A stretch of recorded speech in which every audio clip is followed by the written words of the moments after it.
Hello everybody and welcome back to Kerbal Space Program 2, where I've restarted the game and that did not fix the problem of applying air brakes down over here.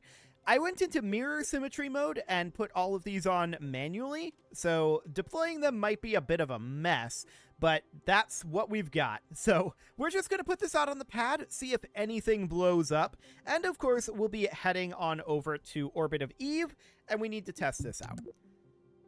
So let's head on over and see if this is able to hold attitude.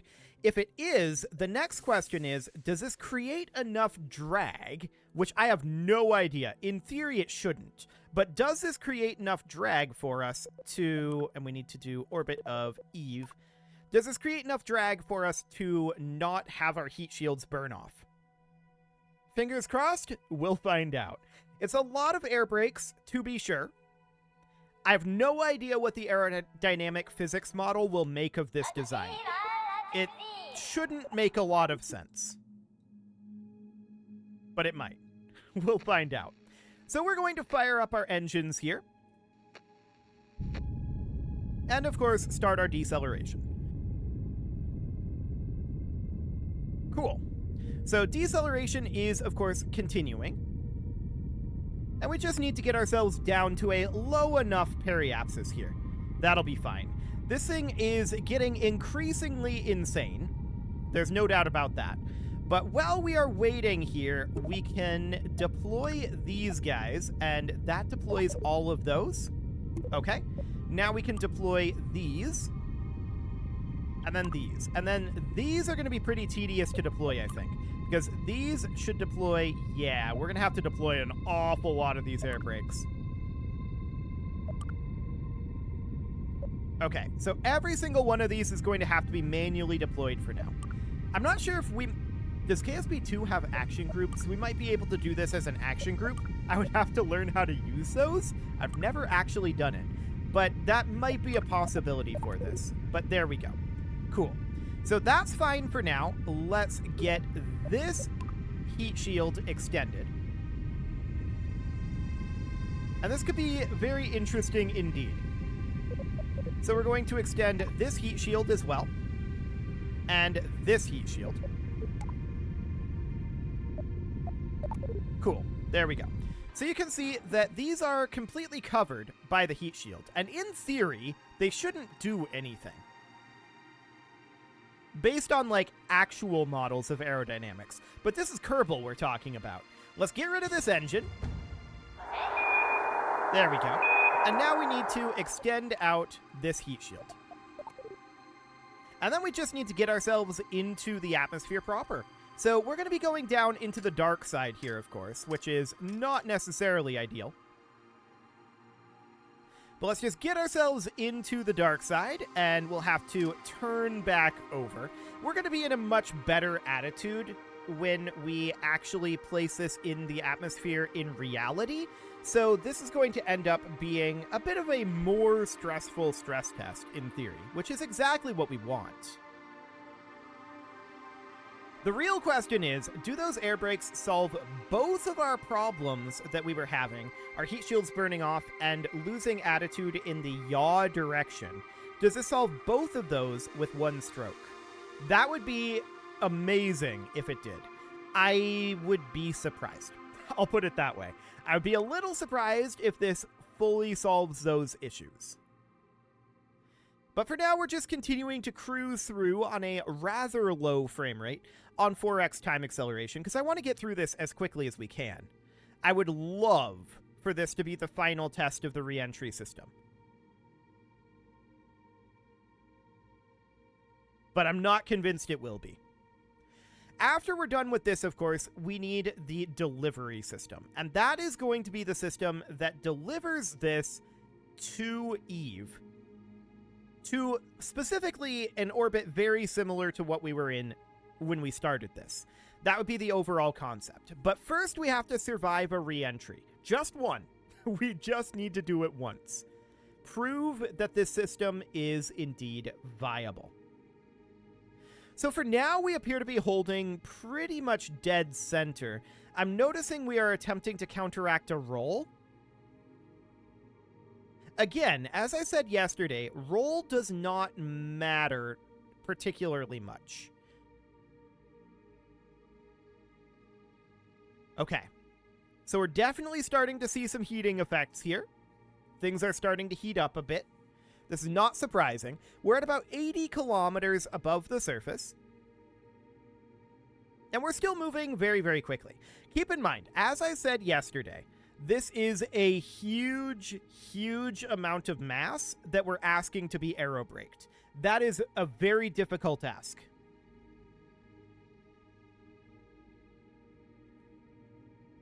So we need to get down slow enough.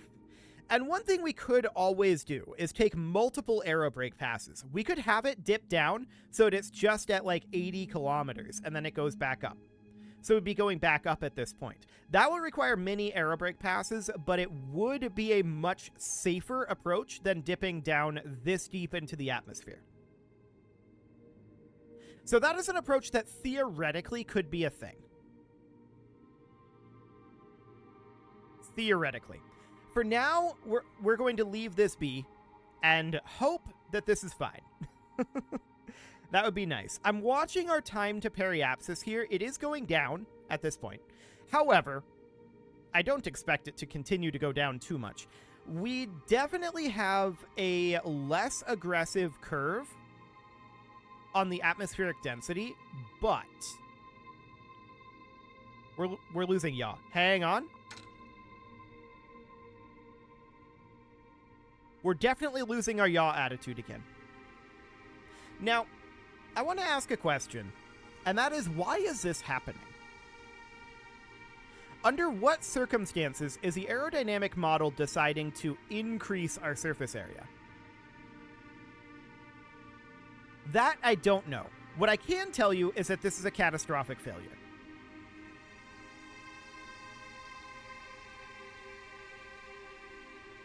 However, I think our heating effects are slightly reduced. It appears to have no effect on the yaw authority. So that is definitely noted. Additional reaction wheels may be in order here.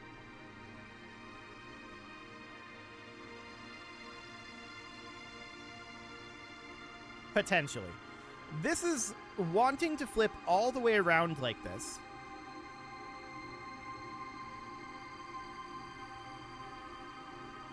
And I'm assuming it's wanting to flip around to be prograde, but we don't survive because of the heating.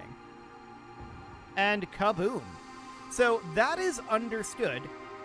The aerobrakes did not really have an appreciable effect on the situation, at least at this level.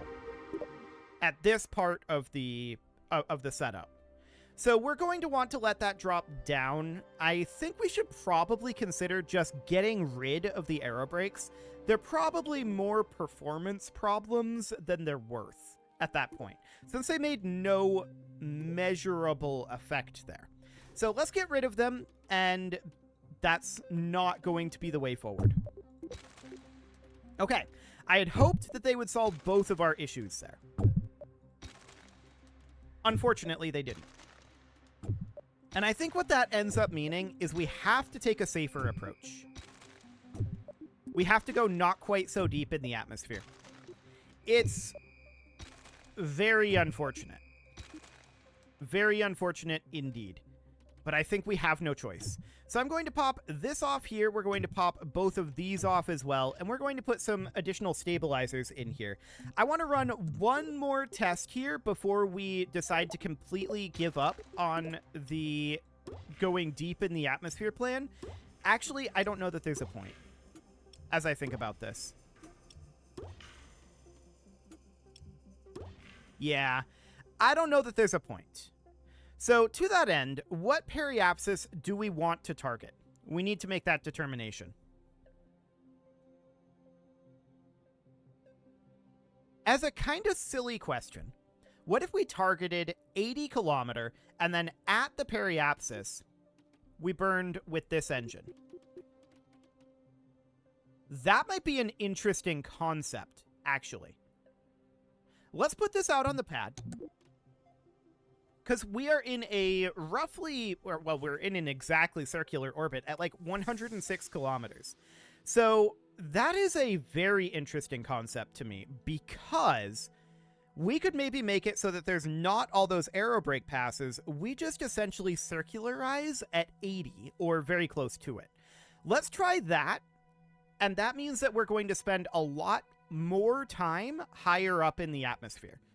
So we're just going to align this to retrograde. And I'm going to start up this burn. While the burn is happening, I'm going to extend these heat shields. There we go. But this one, we're going to keep around for now. We're just going to bring this down to 80 kilometers. We're going to just give this fewer stresses, is the idea. So this is just a much safer re-entry at this point, and we're just going to keep roughly half of the fuel. Roughly. I think it's going to be a little under half, but that should be fine. The drag should bring us down the rest of the way, in theory. So we're bringing this down to 80 kilometers, like so. And you can see we've kept around, that's what, like a third? Something like that? That's fine. So now we're going to warp forward. And we're going to position ourselves in the atmosphere. And we're going to rotate this guy right on around. Yeah, we're on 4x warp right now. That seems okay. So we have about 5 minutes until this periapsis. And the question is, well, for one thing, I'm going to do this on 4x time acceleration, so the frame rate is going to be kind of low. But again, I want this part of the project completed. I want a solid solution for how we're going to do this. So let's just bring this right on around. We're about 4 minutes from periapsis, and as we can see, it's not going down at 1 second per second because we're at 4x time acceleration right now. That's spicy. If we take it out of 4x time acceleration, what is that tick rate? It's not great. Okay. So let's just have this be like so. So the question is, when do we want to commence this burn? Well, for one thing, we've got a bit of a roll issue. Working on counteracting that with our additional SAS.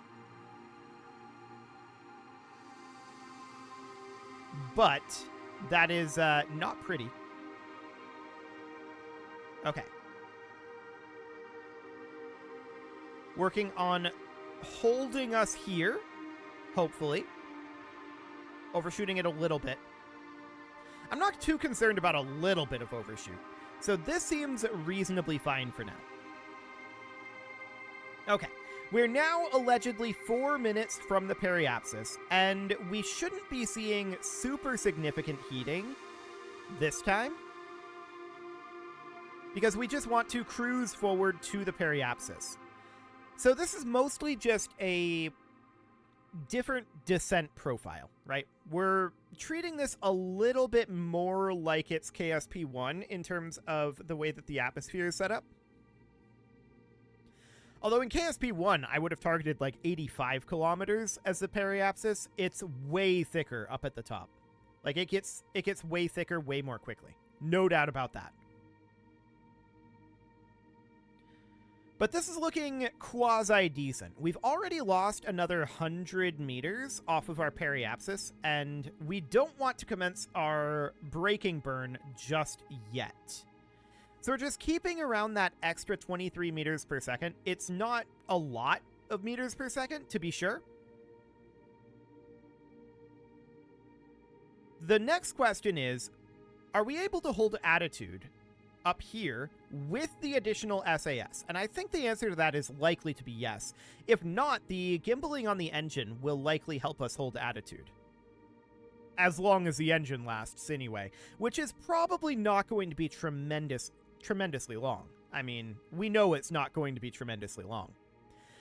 So now we've lost a total of about 250 meters off of our periapsis. That's noted. We're still 3 minutes away from the periapsis here, and you can see the apoapsis is dropping a little bit faster. That's as expected. We want to get the apoapsis down below 90 with this burn, ideally, and I want to be in sea level altitude here. Okay, there we go. So we're still about 2 minutes and 45 seconds from this periapsis, and we want to commence this burn around then. I'm not sure what our burn time remaining is here.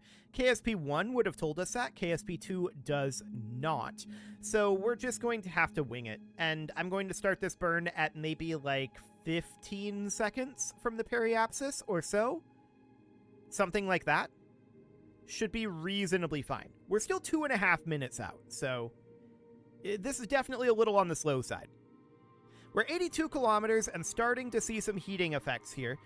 So we're still quite high up in comparison to where we would have been at this stage of the test previously.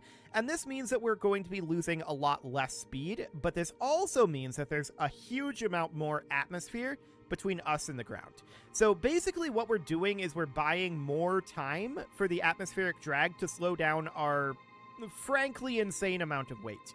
The next question that I have is, are 8 parachutes at all even remotely sufficient to bringing this down? And that I don't have an answer to. We'll find out. If not, we'll festoon this with additional chutes, and we'll see what that ends up looking like. Okay, so we're 2 minutes away from the periapsis at this point. We've lost 600 meters on our periapsis altitude as we've come in. We've lost a lot more from our apoapsis, which is exactly what we want to see. Again, the target here is, at the end of this burn, I want the apoapsis to be down below 90. That's the goal.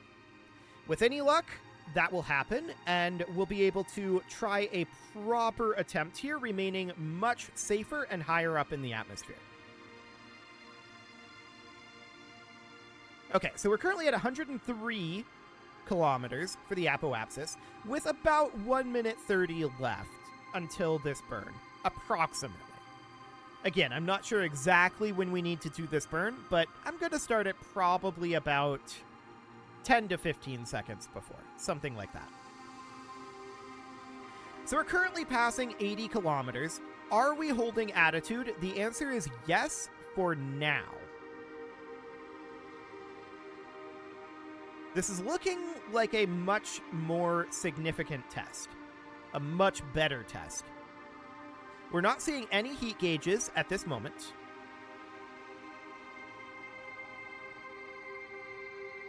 And we're going to be commencing this burn in about a minute-ish. I mean, this is going down at about 1 second per second when we're in 4x time acceleration. So, you know, that's exciting. As we can see here, we are still going a little bit faster in our surface velocity, I think. We should be starting to slow down fairly soon. Actually, we are slowing in our surface velocity. Now, that's not surprising. We're very close to our periapsis. That is a good sign, though. Also a good sign, we're down below 100 kilometers for our apoapsis. In fact, we're down below 99 kilometers. We are dropping fast on our apoapsis. We may not even need the burn here to drop this down below 90. I'm still going to do it, and we'll see where this ends up putting us. There's a lot of atmosphere between us and the ground. And as long as... Ooh, that's an overheat there. Okay, that is noted. I'm going to take us out of time acceleration. Note that we are not losing attitude at this point. By this point previously, we were... I thought I detected a slight attitude drift there. Maybe. We might have a small yaw issue. I'm keeping an eye on it. The gimbaling on our engine should be able to counteract that, in theory. Also keeping an eye on this heat gauge. It's not too bad for the moment.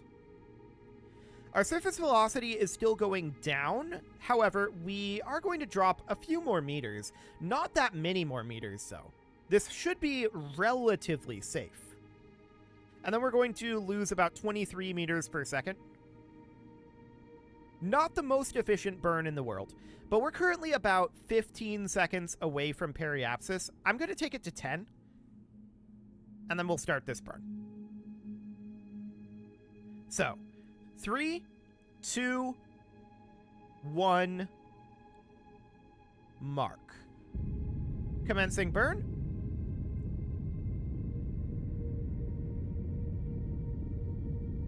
And we are slowing down. Time to periapsis is going up right now, though, so I'm going to cut that engine for the moment, and we're going to resume that burn at about T-5. Our apoapsis is within the atmosphere at this point. That looks good. T-5.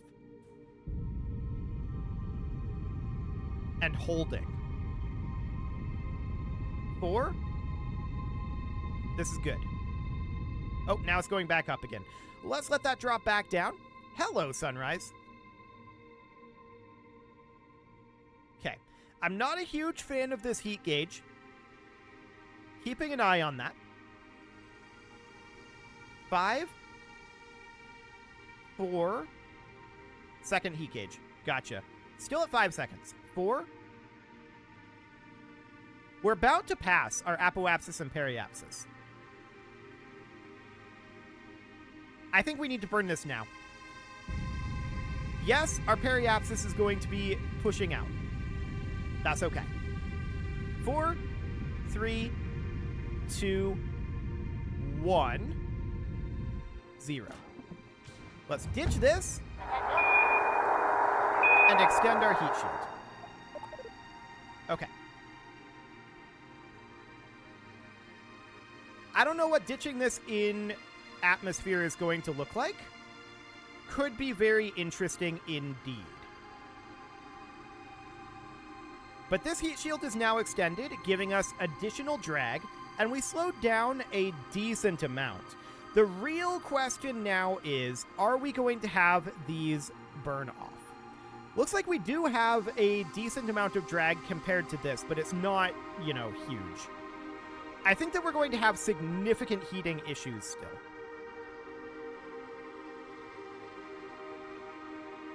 Our surface velocity is steadily going down, but at a fairly low rate, and that's not super surprising.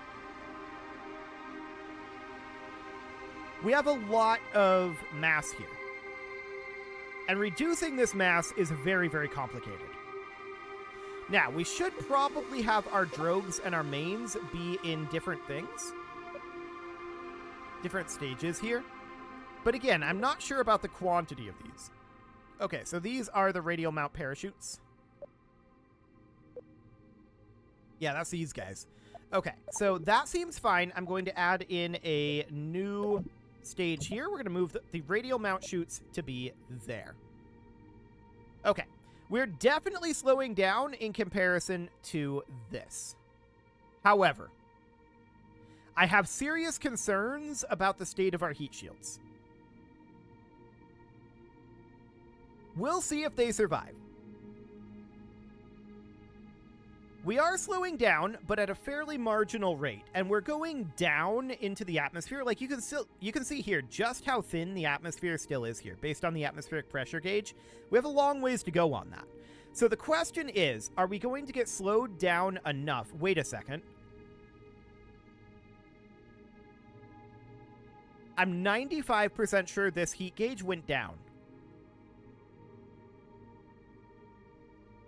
The question is, are we dropping faster than we're slowing? Essentially, the question is, are we increasing or decreasing the aerodynamic pressure right now? Because that's a function of two things: the density of the atmosphere and the speed at which we're going. The speed at which we're going is going down, but the density is going up. So the question is, which is changing faster?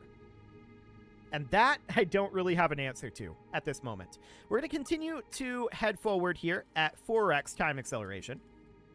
And let's just keep an eye on this situation. So we're seeing that periapsis continue to drop. And wow, this frame rate is special. That is a very exciting frame rate. No doubt about that. We are, of course, heading over towards the day side at this point, and we can see that the explodium is actually ending here, and this might end up being a land landing, although I don't know how much further the land goes on there for. The real question at this point is as follows. A, Can we hold attitude without yawing? As of right now, our attitude has been held fairly well. Question B. Are we going to have heat shields burn off here? And that, I don't know. We'll find out. We have a long arrow break ahead of us, it seems. This is going to be incredibly complicated to test beyond this arrow break, so I really hope these parachutes are sufficient. I really hope these parachutes are sufficient, but this is a lot of mass.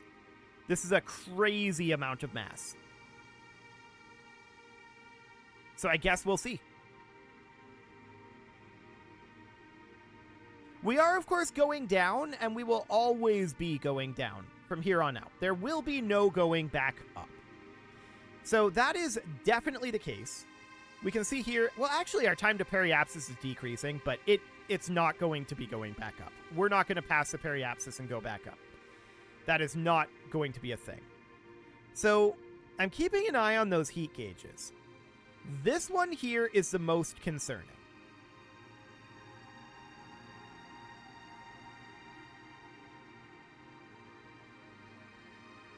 Indeed it is. No doubt about that. You can also see that our surface speed is still decreasing, but very, very slowly. This entire system is going to be kind of painfully slow to bring us down. And I don't even know if it will work yet. I will abandon this test the moment we know whether or not this system will work. But for right now, we still need data. And quite a lot of it, to be honest.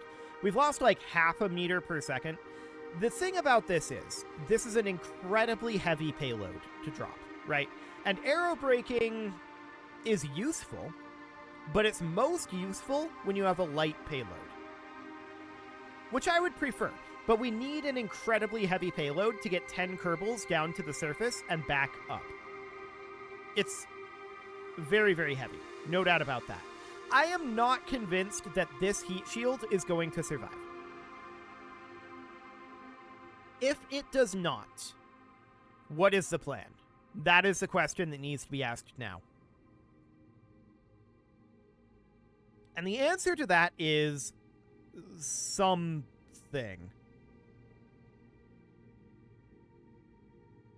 That is definitely the plan. Something is the plan. So we'll come up with something, I'm sure. Yeah, this heat shield is definitely building up heat.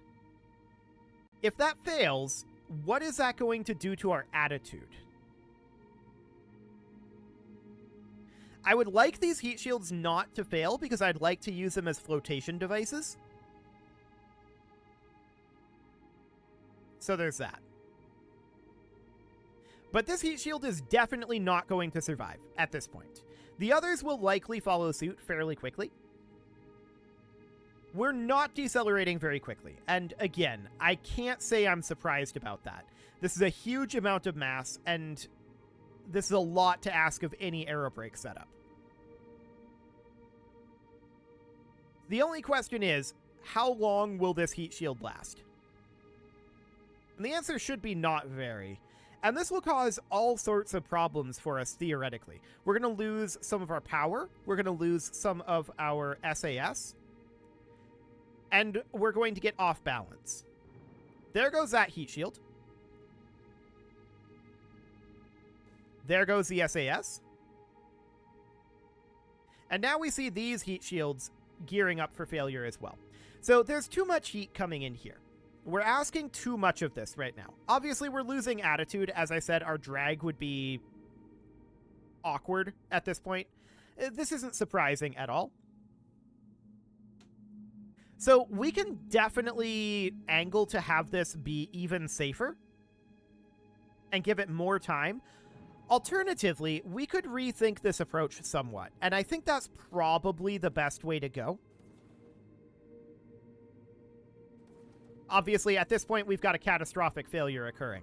But that was reasonably expected once we had one of those heat shields fail. Oh, that's an awkward failure. Okay. Sure. So the heat shields are failing, and that is definitely indicative that we could use additional heat shields for more drag, or we need some sort of a braking engine for this. So that is something to think about for sure. It is time to put a cut in here, so I'm going to go ahead and do that. And next episode, we're going to think about how we want to handle the heat shield heating problem. I think we've got the yaw problem under control as long as the heat shields are there. You can leave your offerings to the engagement gods in the form of likes, comments, subscribes, and bell ringings, and a very special thank you to all of the channel members for making this video possible, including ALS Gamer, Atala, Ali Lee, Dark Horse, Xenocyte, Upper Cumberland Gamers, Nick Smarty, Dimitri H, Punching the Microphone, The Lounge STL, Kentogan, and all the rest. And of course, you. Thank you for watching. If you'd like to support the channel, you can click the join button down below the video, and as always, I will see you all next time.